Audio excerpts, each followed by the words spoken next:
Thank you, John, for this introduction, and this is now officially my 43rd State of the Union. After the 82 countries, I've got now 43 states. But I'm delighted to be here, and I just visited the Clinton Library for the first time. I'd like to start by sort of continuing from what John said and telling you how I came to this project and why I decided to care about this subject and delve into it and find things out and ask these questions and hopefully finding the answers to them. I realized that even at 15, it was pretty clear that the lives of people in Eastern Europe and Central Europe would change drastically after the end of the Cold War.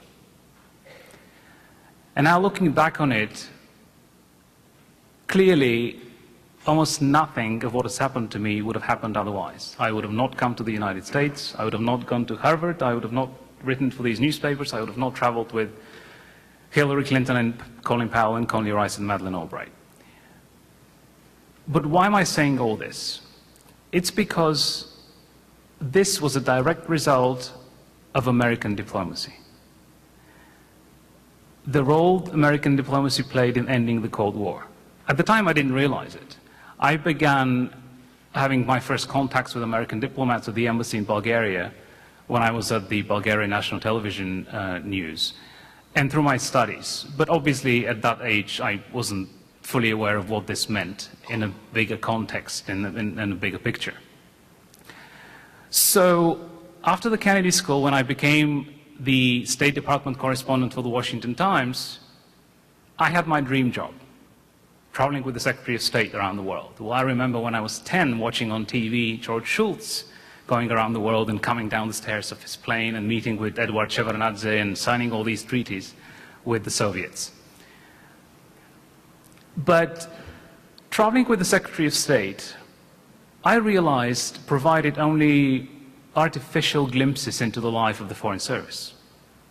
We would visit an embassy or a consulate, we'll be there for a day or two, and then would leave. And the Secretary will go somewhere else. Sometimes we'll do 3 countries in one day. But I began asking myself, what do these people do at those embassies when we're not there? When there are no crises, when there are no natural disasters to recover from? Why are they there? Why we, the taxpayers, pay for these people to be in those countries, sit behind these walls and fences, pay for their housing, pay for their children's education? There must be a reason for this. And so I began this project in 2003, just about the time the war in Iraq started, which was, as you may know, not the best time for the Foreign Service. There was a perception in the first Bush term that the White House didn't value diplomacy as much as perhaps it should have, and that it valued military power more than diplomacy. In fact, many of you perhaps have heard about the so-called militarization of foreign policy during the Bush's first term. So I went around several embassies, I wrote an 8-part series in the Washington Times, and I kept asking this question, what exactly do you do? Why do you do it? You cannot imagine how difficult it was to get these people to give me specific answers. It was like pulling teeth. I got answers like, we are advancing a positive agenda. What in the world does that mean? How do you explain this as your profession? We know what a teacher does, we know what a doctor does. What does a diplomat do? Positive agenda? We all want to advance positive agenda in some way. Or we represent the American people. Okay. Angelina Jolie represents the American people when she goes to Cambodia, right? What exactly does that mean? What do you do to represent the American people? So I got my answers. It took years, but I got them. And then I put them in context because that's what I really wanted to do. But before I go any further, if you would let me, I would like to take a moment of silence in memory of the 4 Americans who died in Libya 2 weeks ago. And of course, these are Ambassador Chris Stevens, Sean Smith, who was an information management specialist in the Foreign Service, and the 2 private contractors.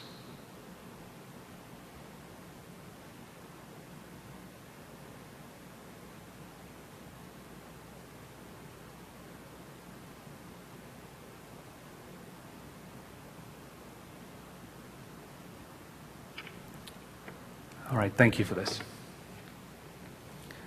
So, there were 3 main questions on my mind to which John alluded a minute ago.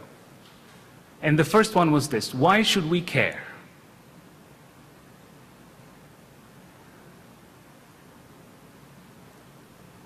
My answer, looking back, began in Bulgaria. Because had it not been for the role American diplomacy played in ending the Cold War, I would not be here. It actually affected my life, the life of my family, and the lives of millions of others in Eastern and Central Europe. American diplomacy not always succeeds. I don't have to tell you that. But in that case, it did. Whatever the results of American diplomacy actually are, there is no question that it touches millions of lives every day around the world and in the United States. And we'll talk about this a bit later. The second question was, what is diplomacy today? What are the perceptions?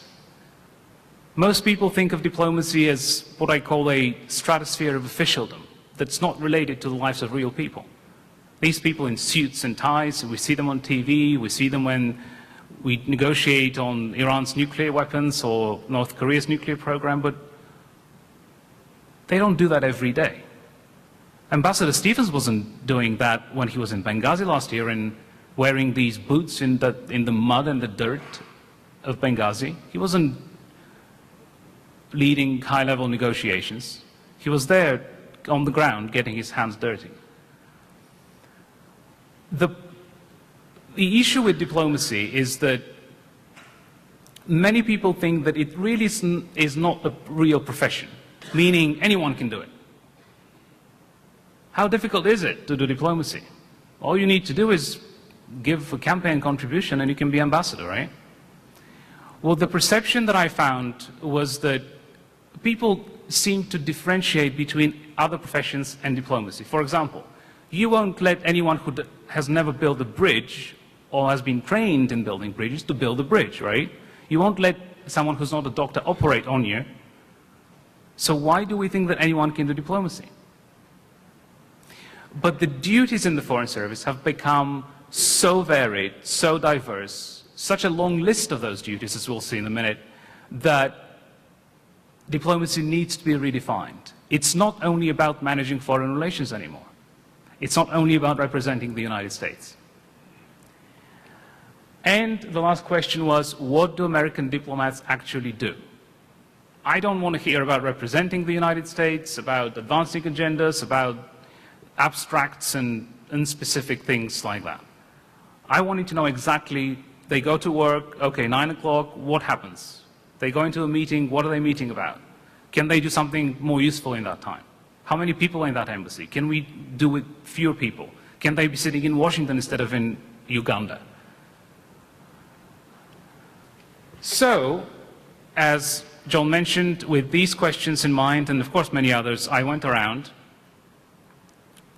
to 52 embassies and consulates and talked to 600 career diplomats and these 7 secretaries of state, beginning with George Shultz. So let me introduce to you only 4 American diplomats and give you an idea about the kinds of things they have done, only a few of the things they have done. I thought I knew what diplomats did. I mean, I was covering the State Department. I was traveling with the Secretary of State, right? I should have known. Well, turns out I didn't really. I thought I imagined it. I thought I was making educated guesses, but I was surprised. The first diplomat, and one of the main characters in the book, is Cameron Munter. Cameron Munter was, until recently, the ambassador to Pakistan. He was one of the very few people who watched live that feed of the raid that killed bin Laden in May of 2011. And of course, it fell upon him and his team to explain to the Pakistani government how was it that it had no idea about a foreign military operation on its own territory. There was a much more difficult task ahead, though. How to repair the relationship. How do you sit in Islamabad every day for 2 years and deal with these people when the relationship is at the lowest level it's probably has ever been? Just before he was ambassador to Pakistan, Mantra was the ambassador to Serbia. And when the United States recognized Kosovo in 2008, a few hundred hoodlums, as he calls them, attacked his embassy in Belgrade. They set a part of it on fire. He and his team evacuated the embassy. There were no casualties. Only one Serb died, but because he was drunk, and he burned himself to death in that fire that he helped start. But it was a model evacuation in such terrible conditions. He got evidence that the person who had approved that attack was none other than the Serbian Prime Minister. And he decided, Mantra decided, that that guy should be out of office. And as it happened, there were elections 5 months later. And so Mantra decided he was going to do everything he could to make sure that the guy doesn't win re-election. How he did it, you can read the book. But anyway, I want to cover more things than just that. One last thing about Mantra. Before he was in Serbia, he was the leader of a provincial reconstruction team in Iraq. In that capacity, he and his team helped the Iraqis learn how to govern the province. He was in Mosul. How to create a judicial system from nothing, how to build infrastructure, roads, water supply lines, electricity supply lines, schools, hospitals. He knew nothing about those things. He had to learn and then teach to the Iraqis. The second diplomat is Yuri Kim. Yuri is currently the political counselor at the embassy in Ankara, in Turkey. She has spent a big part of the last year working with Turkey to put pressure on Bashar al-Assad in Syria to stop killing his own people. Clearly not very successfully, but that's another story. When Mantra was dealing with the attacked embassy in Belgrade, she was actually in North Korea. She accompanied the New York Philharmonic on that concert tour they did in 2008, and she in fact helped negotiate it. She also took part in the nuclear negotiations because she was the assistant to Chris Hill, who of course was the lead US negotiator with North Korea at the time. The next of the 4 diplomats is David Lindwall. I met him just a few months ago in Baghdad. He was the political military counselor. His main job was to sell American weapons to the Iraqi government. That's one of the things the State Department does. The Pentagon initiates these deals, but State finalizes them. Before that, he was the deputy chief of mission in Haiti. He managed the search for American citizens after the 2010 earthquake in Haiti. His house collapsed. He's alive today only because he wasn't home. But his colleague, the cultural affairs officer, Victoria Long, died because she was home. Before Haiti, he was the deputy chief of mission in Guatemala. One of the things he did was help the Guatemalans reform their child adoption system. Why do we care about child adoption in Guatemala? Because turns out Americans adopt more children from Guatemala than any other country but Russia and China. And the system in Guatemala was so corrupt for decades that Americans were literally wasting thousands upon thousands of dollars trying to get an adopted child. And so the embassy decided it was, and pressure from Congress was quite actually intense. And the last of the 4 is Gavin Sundwall. I met Gavin in Beijing in 2003, where he was the chief of the American Citizen Services section at the consulate, in the consulate in Beijing.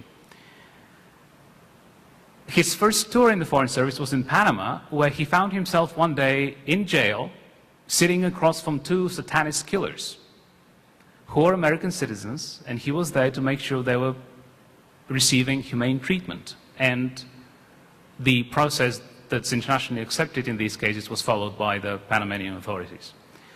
He just came back from Kabul. He was the press officer in Kabul. Remember those 16 of Afghans that were killed by the American soldier a few months ago? And before that, those Korans that were burned by American soldiers in Afghanistan? He had to put out those fires, the public relations fires that, yes. So how many different duties did I just describe? Okay, so let's think like any human being. Teaching effective governance in Iraq, Mantar. Participating in nuclear negotiations, Yuri Kim. Organizing cultural events. Reforming child adoption systems. Selling US weapons to foreign countries. Recovering from natural disasters. One function I didn't mention because none of those four has done it is promoting American business, and the Foreign Service does promote American business and seeks to open or expand markets for American companies every day of the year. And then issuing passports and visas, visiting prisoners in jail, fixing public relations problems. How can all these be part of the same profession? How can one person be expected to do all this? This is not specializations here. It's not that each of these people is specialized to do one or two. No. These people are expected and have done a mixture of those things. So no wonder it's not easy to define what American diplomacy is today. But we have to. Because if you write a book, we want people to read it and not fall asleep on it. So, what I try to do in order to make sense of all this is try to figure out how do all these things, they sound very grand, right? They sound so ambitious and difficult and complex. How do they fit in the big picture of American foreign policy?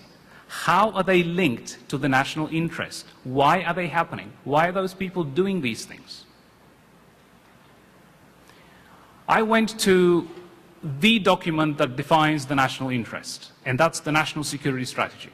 Every president publishes one. Clinton had two, and Bush had two. The last one, of course, is Obama's strategy from 2010. Since 9/11, there's been agreement in both Republican and Democratic administrations about the core national interest. There are three parts to it, as you can see on the screen. The first, no question, no doubt, the security of the United States. Second, prosperity. And the third, of course, are the values that Americans espouse and promote: human rights, equality, and democracy. So I tried to go and figure out how all these things that the Foreign Service does fit in here. What does this mean, that the national interest consists of security, prosperity? Well, how can we make sure that the United States is secure? Well, for reasons that many of us know, and of course I'm in depth explained in the book, the US government has decided that for the United States to be truly secure, the whole world has to be secure and stable. And as Hillary Clinton told me, 9/11 is the clear proof of that. The two oceans don't protect us anymore. We've got globalization, 24/7 news cycle, social media, instant communication. So we're all connected, and security issues, problems, instability in the middle of Africa can affect what's happening here in our own security. We've got transnational issues. We have drug trafficking, human trafficking, crime.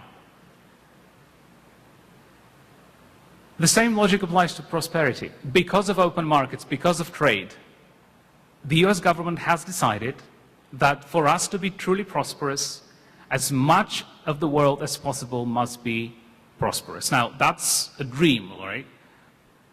In reality, what we need is for as many countries as possible to have functioning economies and economic growth, so they can take care of their own people.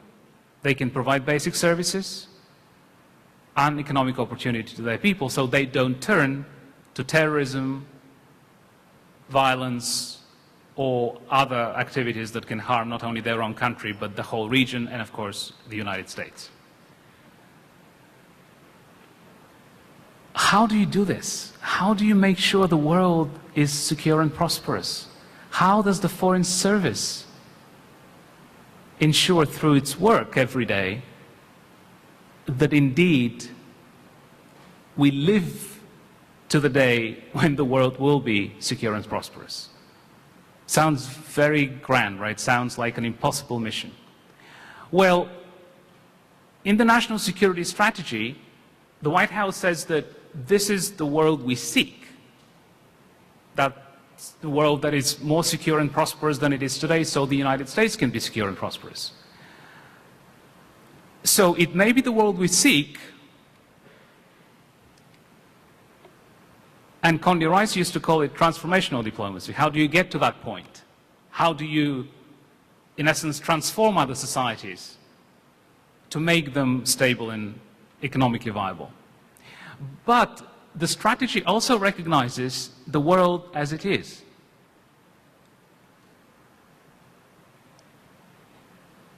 Clearly, there are enough problems in the current state of the world to worry about and solve. And so this is the traditional part of diplomacy. So that's how I define the mission of the Foreign Service. It's a dual mission. The Foreign Service deals with the world as it is and tries to transform it so it can become more secure and prosperous in order for the United States to become truly secure and prosperous.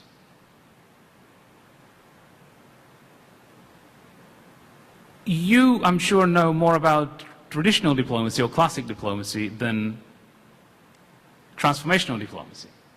But just quickly to review, there are four main functions of traditional diplomacy.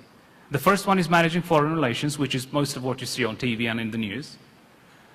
Whether it's the Secretary of State who manages these relations at a very high level, or when we see things in the news when, as I said earlier, crises happen. But we've seen what's happened with Pakistan. Because of the Bin Laden raid, because of that CIA contractor who killed 2 Pakistanis, because of the NATO airstrike in November of last year that killed inadvertently 24 Pakistanis. The second function is representing the United States and its people. And it doesn't mean only going to parties. There are many other representational functions to be the face of the United States, whether it's by speaking publicly, giving speeches, going on TV, being in the media, attending conferences, speaking for the United States. The third function is assisting American citizens, very important. If anything ever happened to you as Americans abroad, then you will seek assistance from that embassy or consulate that are in the city you happen to be in. And the last function is the so-called multilateral diplomacy, or addressing transnational issues, the ones that I mentioned a minute ago, transnational crime, human trafficking. Now, these things are managed, or multilateral diplomacy is managed by the United Nations, NATO, EU, these multilateral organizations. But countries work on those issues bilaterally as well. For example, in France, at the embassy in Paris, there is a Foreign Service officer who is the Middle East watcher. He is in charge of the Middle East, but he is in charge of working with the French on issues in the Middle East, whether it's the Iranian nuclear program or it's what to do with Syria. And then we have transformational diplomacy, which is, I find, the most difficult for people to understand what exactly it means and how do you transform society. Why would the Chinese let anyone transform their society? It's ludicrous to think that. It's all about good governance. And in fact, I was reminded today at the Clinton Library that Bill Clinton talked about this in the 90s. He just didn't quite connect it to the mission of the Foreign Service as explicitly as it is being connected today. How do we make sure that a foreign country is stable and prosperous? Well, again, the American government has determined, whether you agree or not, that we need to ensure good governance in that country. And if you think about it, in effect, that means having a democratically elected government. Those are the governments that respect the rights of their people. They care about providing basic services, economic opportunity, making sure employment is there. Now, there is a little tricky part here, and that is, how do you teach other countries how to build functional economies and have economic growth? How do you preach that while you have problems at home? So the last few years have not been easy for American diplomats to go and preach this while we've had these problems on the economic front at home. But it just makes the job more challenging. But in any case, a big part of what the Foreign Service does today is good governance. Whether it's in Africa, whether it's in Iraq or Afghanistan. Now, what happened in Iraq and what's still happening in Afghanistan is not likely to happen again soon, meaning post-war reconstruction. But many of these functions, building infrastructure and roads and schools and judicial systems from nothing, that will continue to be a challenge in many countries around the world, in Southeast Asia, in Africa, in Latin America. So that remains part of the Foreign Service mission. So how does one do all this? How do American diplomats take care of current boiling issues or manage the world as it is, deal with the world as it is, and at the same time make sure it becomes more secure and prosperous?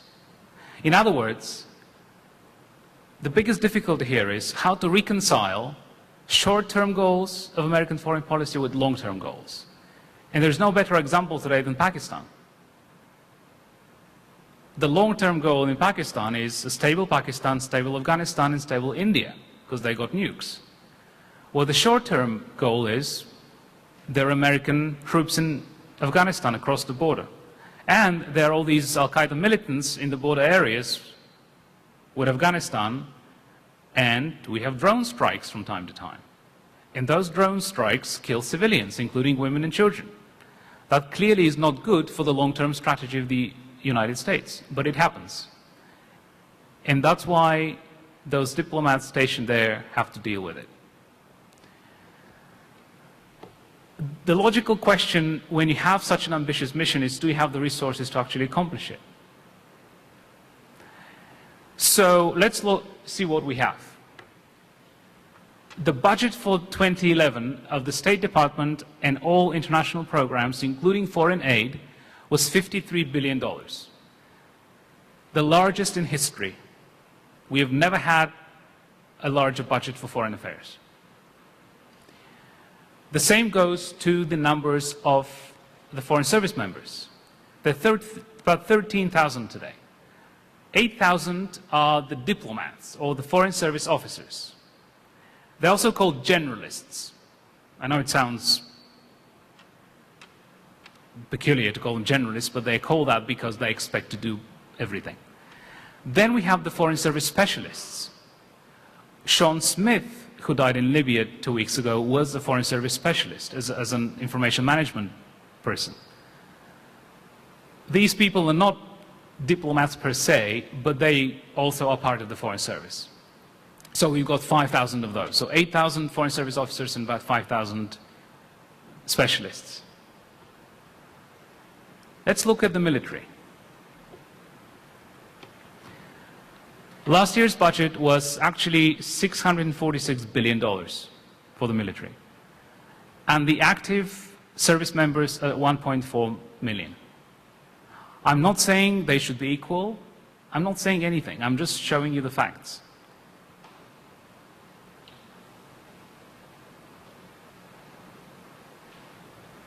How do we think about the mission of diplomacy and what it can do in relation to what the military does?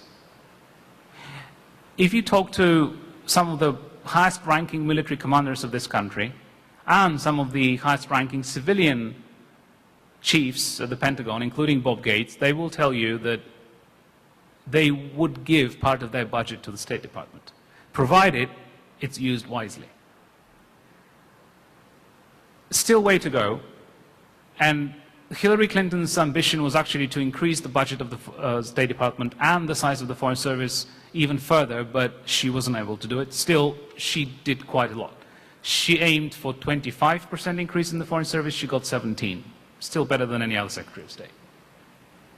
But these are the facts. Now, the other thing I tried to do to make sense of all this was not only link what the Foreign Service does to the national interest, but also humanize diplomacy and humanize the Foreign Service. Which is why, as a journalist, I'm all about telling stories, and that's what this book's about, telling the stories of the Foreign Service. Every issue or aspect of their work I talk about, I have real-life examples to show how something happened, how the embassy in Santiago helped the Chileans reform their judicial system, how they did the child adoption reform in Guatemala. And the humanizing of diplomacy is the other thing I try to do. So demystifying diplomacy as a profession and humanizing it. And there are three aspects to the humanizing of diplomacy. The first one concerns the Foreign Service itself, and that has to do with who are America's diplomats today. Used to be that decades ago they were mostly white males with background in international relations, many from Ivy League schools. Today, still we have about 80% white Foreign Service, but 40% are women. We have 5% black members of the Foreign Service, 7% Asian. So still clearly a way to go when it comes to diversity. But you don't even have to have a college degree to join the Foreign Service. You need to be between 21 and 60 years old, you have to be an American citizen, and you have to pass a test. That's it. If you do it, you're in. Another part of the humanizing has been, while slowly, the Foreign Service has become more accommodating, more human when it comes to the needs of its people. For example, it was very difficult just a few years ago to take unpaid leave to have a child. Really difficult. Many people had to leave the Foreign Service, do that other thing that's called, living their lives, and then come back.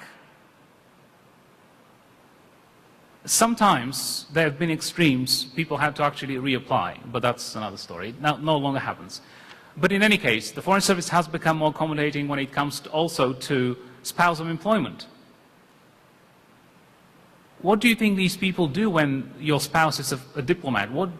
As a trading spouse, as they call them, what do you do? Do you sacrifice your career? Do you forget about your life and do you just follow your spouse as they go around the world? The other aspect of the humanizing is the fact that the Foreign Service and American diplomacy have become more open to foreign publics. So this inclusiveness that has taken place. And that has to do with the fact that American diplomats have realized that in the 21st century, it's not enough to do diplomacy between governments anymore. Even in countries that are not democracies, because of social media, because of all these technological advances, the opinion of the people actually makes a difference. And if the United States wants to influence that opinion in those other countries, clearly we need to be talking not only to the governments, but also to civil society, non-profits, private sector, and individual citizens. And the last aspect is the opening to the American people. That is the most underdeveloped aspect. There's still much to be done on this. Hillary Clinton has tried to bring diplomacy closer to the American people and give them opportunities to contribute in some way, whether it will be to companies, to the private sector, or NGOs or non-profits. Clearly she has many things to do and this is not a priority. But the message is out there. We want Americans to be involved more in American diplomacy because, again, It's not something abstract. It's not something we do overseas that has no relations to life in the United States. And it's not only about the fact that the price of oil affects what you pay at the pump.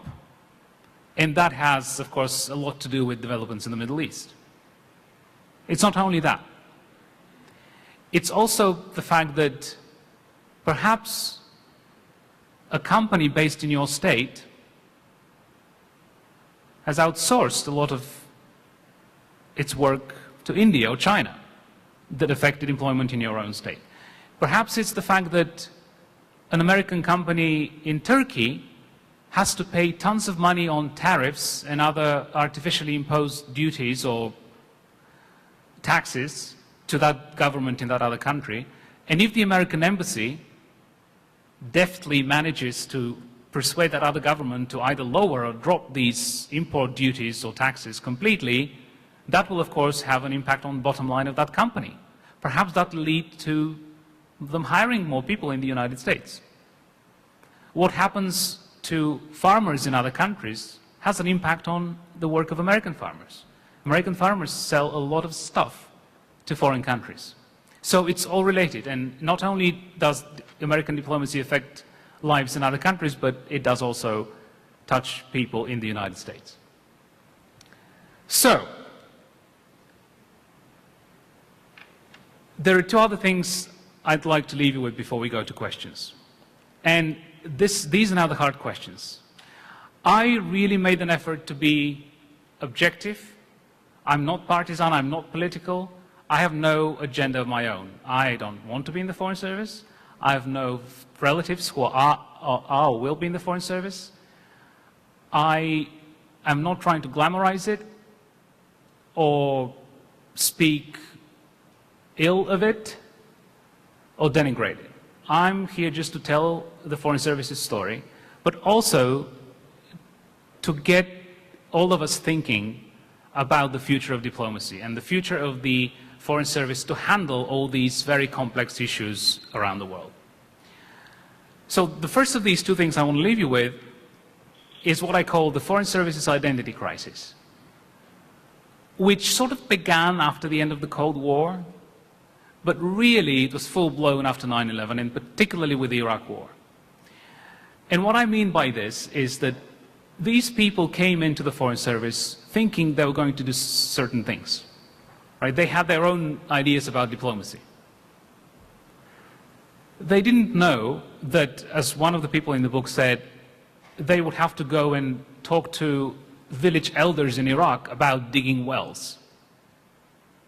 What do these people know about digging wells? Or for that matter, building courthouses in Chile? They don't. I suppose it helps if you know where to find someone who knows, but that's another story. So the point is, American diplomats were being asked to do more and more things, it seemed, every year. Go and stand up the new embassy in Iraq, then go out in the provinces and teach these people how to govern. Go and run programs, give them $100,000 to do this and this. And so there came a point at which the Foreign Service began thinking, wait a second, we're not trained to do this. We are being sent to Iraq with 2 weeks of training, no language of any kind, no cultural or area studies. We have a day and a half of shooting in West Virginia, although we're not carrying weapons, but it's good to know how to shoot just in case. How do you do this? How do you go into a war zone with almost no training and speaking not even 2 words in Arabic? Because most of the people who've gone through Iraq don't speak Arabic. We just needed so many numbers that we had to get them out there before we could teach them Arabic or anything else for that matter. And as some people in the book put this was a real shock to the system. Now, the last time something like this happened was in Vietnam. This thing that we call now expeditionary diplomacy, which is the provincial reconstruction teams really, some of this was done in Vietnam. But the people who did it are not in the Foreign Service anymore. The people who actually are in the service now have never done this. and they were not prepared to do it. They were not complaining. They were just saying that we should decide what we want to do, why we want to do it, and prepare those people to do it. Not just, oh, we need 700 people to start the embassy in Iraq, let's find them. And the last part of this is the training. And in fact, this is the big question, and this is one of the two surprises that I got in this project. The first I already mentioned. The first surprise was even though I thought I knew, the depth and the extent to which the US is involved in people's lives around the world was really shocking. Literally, one official actually used the word weaved. We literally weaved into the lives of people in other countries. And we want to improve those lives. The question is, why do we want to improve them? Because we're nice? Because we care about people? Because we don't want people to suffer? Well, this cannot be a sufficient argument. It should be also because ultimately that leads to a stable country in Africa or elsewhere, and then that theory that I talked about at the beginning, and then the linkage and connecting the dots, and it affects us and our security. That's why we do it. The second shock to me was the fact that it turns out no one in Washington has sat down to think or even to ask what kind of foreign service does the United States need in 5 or 10 years? What are we doing? The foreign service today runs on improvisation and figuring things out. These are the big things. Professional development, even though Colin Powell started it, it's still not at any level that you will see in any other profession or in any other organization of this huge importance to the future and security of our country. It's not there. There isn't one program in the entire country at all these universities, Georgetown, Fletcher, Tufts, no one teaches how to be a diplomat. They teach regional studies. Even the so-called School of Foreign Service at Georgetown doesn't teach that. Diplomacy is a profession. How do you do it? Yes, they teach negotiations. Yes, they teach things like crisis management, but Harvard Business School does that too. And to me, the question of what kind of foreign service do we want is imperative to then answer another question, and then another question. These questions are, if we don't know what kind of foreign service we want, how do we know what kind of skills we're looking for in these people to become diplomats? You will be so surprised that people are literally thrown into a pool and have to learn how to swim. That's not my phrase, that's theirs. That's what happens. These people, many of them today, come with no background, as I said, in international relations. What they get is 5 weeks of orientation, which is bureaucratic or administrative orientation. How to fill out a form to get paid, or to take leave, or to do this, how to ship your personal effects to the other country, how to enroll your child in that school in India or elsewhere. But the substance of how you do diplomacy is not taught. Which is why perhaps the two most important things in the Foreign Service are who you work for and what you work on. And much of it is luck, pure luck. If you have a good boss on your first tour, you're golden. If you have the misfortune to have a terrible boss, your career might be over much sooner than you thought. And then who's to say this officer is good, this officer is not? Because there is no professional development, there's no concept of who is a successful diplomat. How do you know that this boss was really good? You might think he's good. I met an officer in Sudan a few years ago. She was the political counselor at the embassy in Khartoum. The acting ambassador told me she was the best political officer he's ever seen in his life.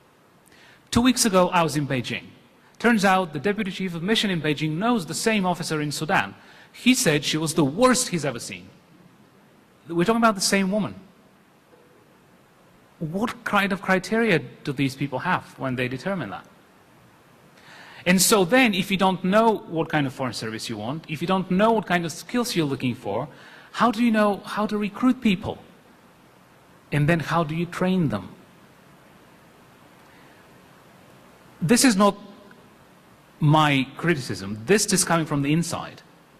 There are quotes here from very, very high officials on the record saying these things, that no one has sat down to think this through. Because the Foreign Service and the State Department are just not that strategic. And they do foreign policy. Don't get me wrong. I think the United States has the best foreign service in the world. But that's not the point. There are many, many, many extremely talented foreign service officers. That's not the point. The point is, can they do better?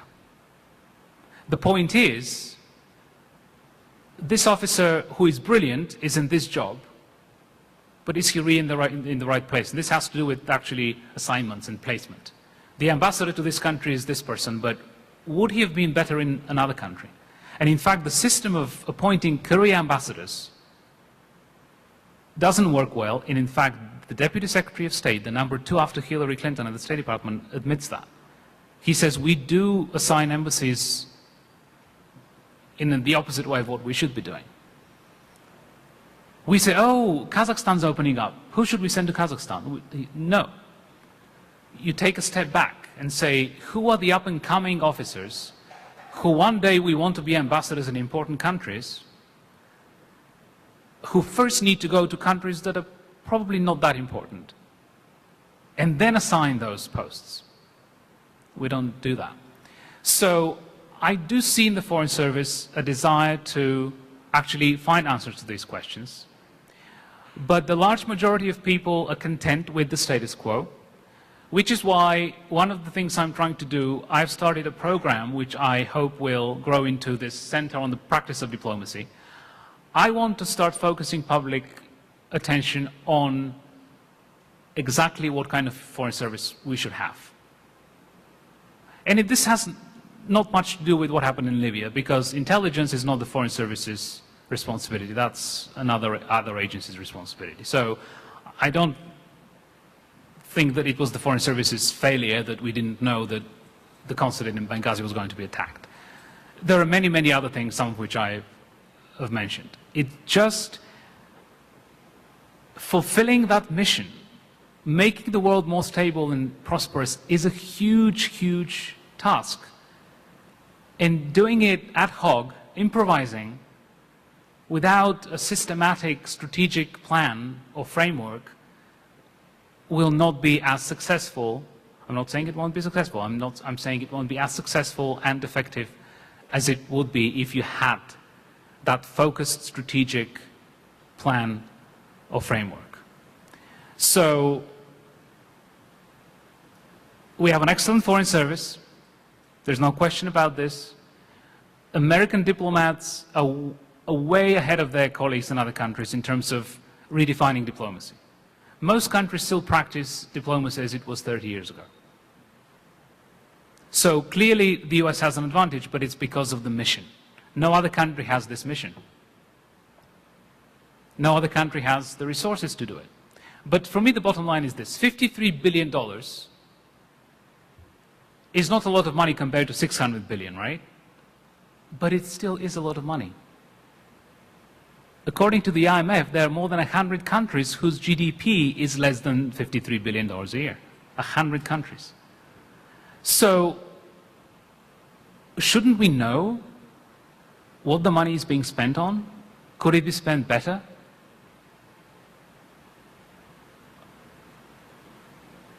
I agree that more resources are actually needed for diplomacy to accomplish this mission.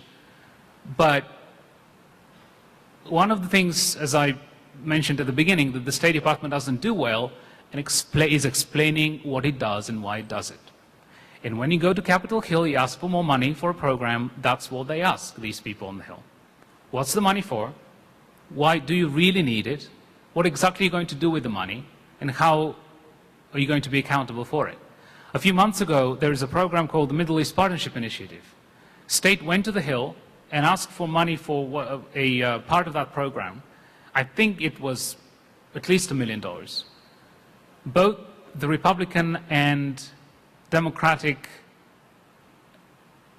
top members of the committee said no. They cut the whole thing, not even a cent. And they said the reason was that the State Department people couldn't explain exactly, specifically, what the money would be used for. I'm not saying this program didn't have its merits. Perhaps it did. But the fact is, if you can't explain it to Congress, you're not going to get money for it. So, as Hillary Clinton says in the book, there's a very direct link between the resources for diplomacy and understanding of diplomacy and the Foreign Service on Capitol Hill and among the American public. The question is, whose then job is it to explain it and articulate it? So this is my very, very small part in this. And so hopefully it helps to explain what the Foreign Service does, why they do it, how they do it, can they do it better, and what we need to do as a country and as a society to help make this happen. So thank you very much for your attention.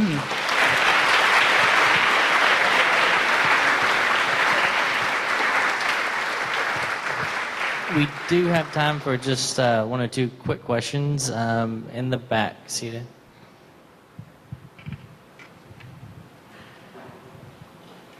I learned a lot of things I did not know before, and I thank you for coming. My question is on the prosperity that you mentioned concerning America and the rest of the world, and seemingly they also need to be prosperous as well. My question is based on this. The prosperity that's defined in America, is it based on one, monetary wars, two, petrodollar, three, and the militarization or the militarization of the world? Would that be the top three defining the prosperity that America used today and the rest of the world?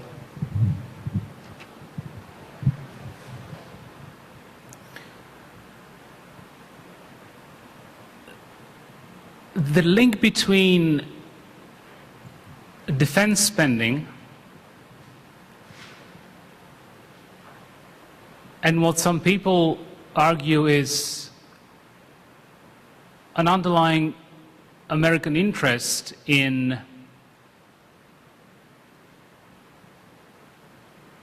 I should be careful here what I say, but in subsidizing military operations around the world is not a decision the Foreign Service makes. These are political decisions. They go beyond, above the pay grade of the Foreign Service. Although, interestingly enough, some Korea ambassadors apparently make more money than the Secretary of State, but that's another story. I get this question a lot about weapons sales, about subsidizing conflict. And it's hard. I mean, how do you determine whether you should help the government of a Middle Eastern country, like Iraq, to defend its own people? Now, provided the government is a responsible government, right? How do you decide whether you should give the Saudis this much equipment? What will they do with it?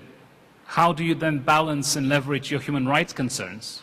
It's very difficult, but these are not decisions that are made at that level. These are political decisions. And one of the misperceptions I found about the Foreign Service, particularly among Republicans, is that Newt Gingrich used to say, oh, these diplomats, they prop up foreign dictators and cozy up to foreign governments. It's very difficult for a Foreign Service officer to freelance. If we ever propped up foreign dictators, it was because the president at the time wanted us to do it. It wasn't because some officer in some embassy wanted to do it. And the president determined that was in the national interest. It's as simple as that. Well, it's actually not complicated, but it sounds reasonable to me. So there are many things the Foreign Service has done that I'm sure many of those people aren't proud of. But that was done on instructions from Washington. If the Foreign Service has any impact on these decisions, that's another story. The Foreign Service, one of their roles is to be advisors and offer their own opinions and views, being based in other countries, what would be in the US interest. But it's not their call at the end of the day. So what you're saying is that it's kind of commensurate to the replacement referees for the NFL games. They just threw them in there and expected them to just go ahead. Well, you've refereed games before. You just know what to do. Well, that's not, about the same thing's going on. So where would you start to, what kind of template would you begin to create to teach and to instruct the very stuff of diplomatic work? Would you create a separate, well, Clinton School of Diplomacy? One could, or call it after Henry Kissinger or whatever. What would you do? Well, we have the Foreign Service Institute, of course, which is the State Department training facility. And they have very good classes. I mean, they have had some good successes in the last few years since Powell. And they're better than they used to be, but still not quite there. And they teach all these classes, but then how do these classes fit in the big picture is another question. But to your question, the idea is, or the argument is, that the Foreign Service exam is so difficult and so designed that these people are geniuses when they come in.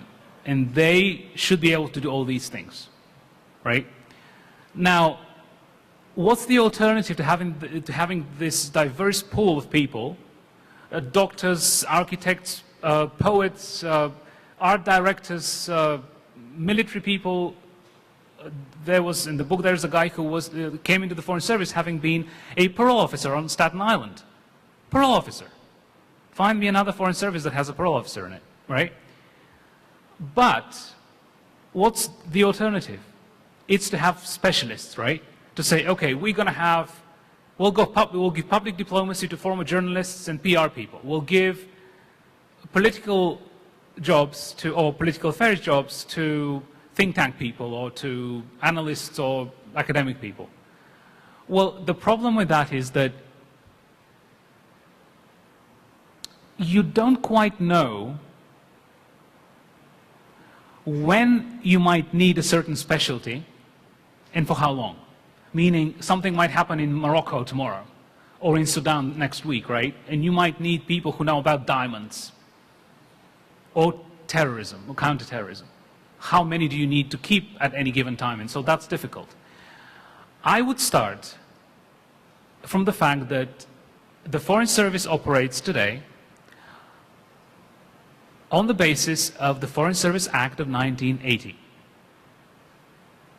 That is the fundamental document that has established the modern Foreign Service. That was before Ronald Reagan. A few things have happened in the world since then. So I think that's where I would start. And lay the groundwork. This is Congress here. This is big stuff, right? This is heavyweight. But I think if you then take care of that, or the fundamentals, then you would know what classes to design at FSI, the Foreign Service Institute, to achieve your goal. Because one of the deficiencies of the Foreign Service is leadership. Leaders in the Foreign Service are difficult to find, good leaders. And you will hear many people in the Foreign Service say, it's not that we don't have good leaders. We do have them. They're not many, but we have them. The problem is they came in born this way. We didn't make them. The Foreign Service is not good at actually producing good leaders. Bill Burns, the Deputy Secretary of State, is widely considered to be one such leader and possibly one of the best diplomats we currently have serving. And he's a major character in the book. Everybody said to me, he is this way because it was in his DNA. It was not because we, as the service or department, did anything about it. Exactly. So again, there are many people like that, but not 8,000, not 10,000. Right. It's by coincidence, and it's not taken full advantage of. Exactly. And Bill Burns turned out to be what he has become. He was promoted to the senior foreign service in 10 years. That is half of what it takes the average officer. I mean, people stay in the foreign service 30 years and never get to the senior foreign service. This guy did it in 10 years. Why? Well, I'll tell you why. Because he was 32. He happened to take an assignment at the NSC, the National Security Council, in the Middle East office. When was that? Well, just as Iran-Contra broke. That scandal in Nicaragua, Iran, right. So Iran-Contra blows up. Literally, almost the entire office is wiped out because they had to resign and got fired. Colin Powell comes in as National Security Advisor and he says, Bill, I want you to run the office. This guy ran the Middle East office at the NSC at 32, on his third tour in the Foreign Service. Next assignment, policy planning for Jim Baker. Jim Baker loved him. Of course, he got to senior Foreign Service.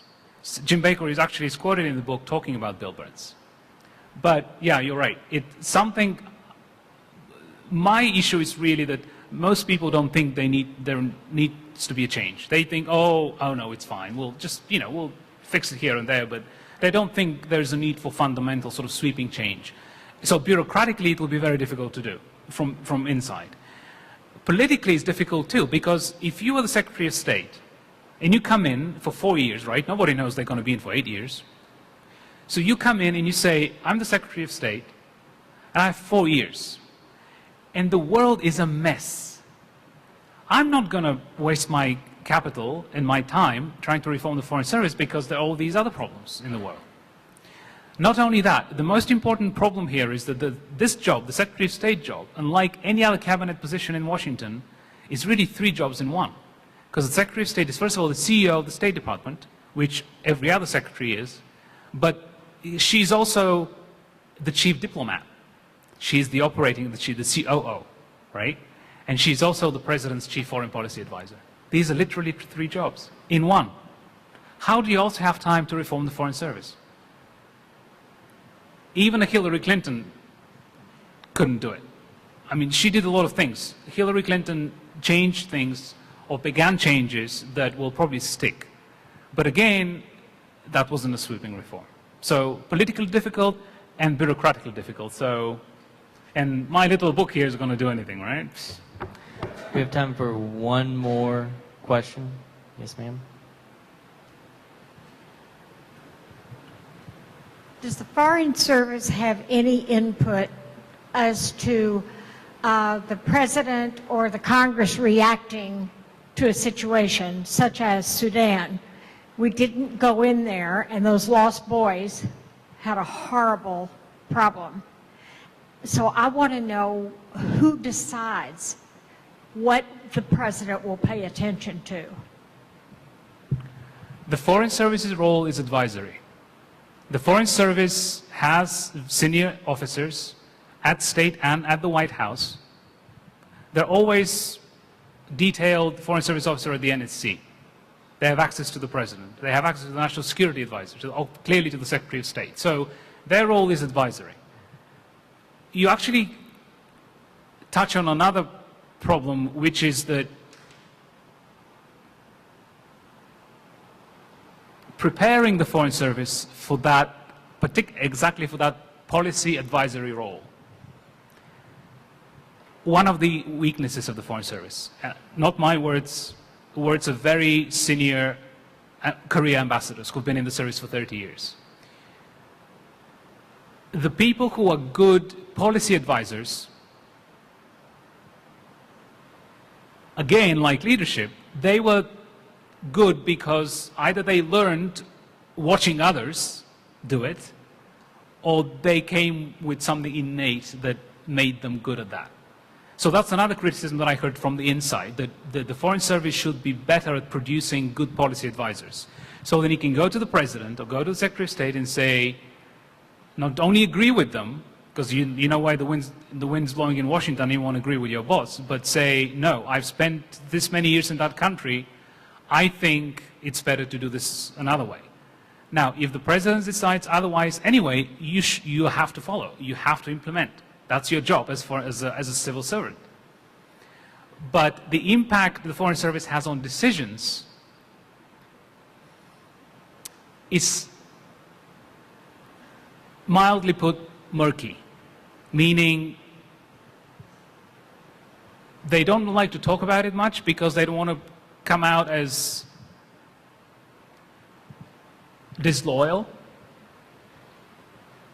as challenging political power, because the president was elected. The Foreign Service officer wasn't elected. And particularly, as Colin Powell says in the book, in Republican administrations, you will hear this accusation. Oh, well, look at the Iraq War. The State Department, the perception was against the Iraq War, right? Powell was against the Iraq War.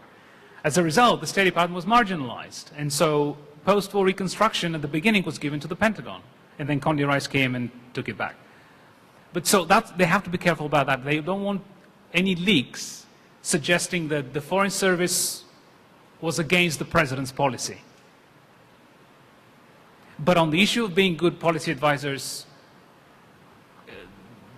the opinion in the service is that more can be done, and it goes back to training. How do we train them to become such? You have to do one more if you want.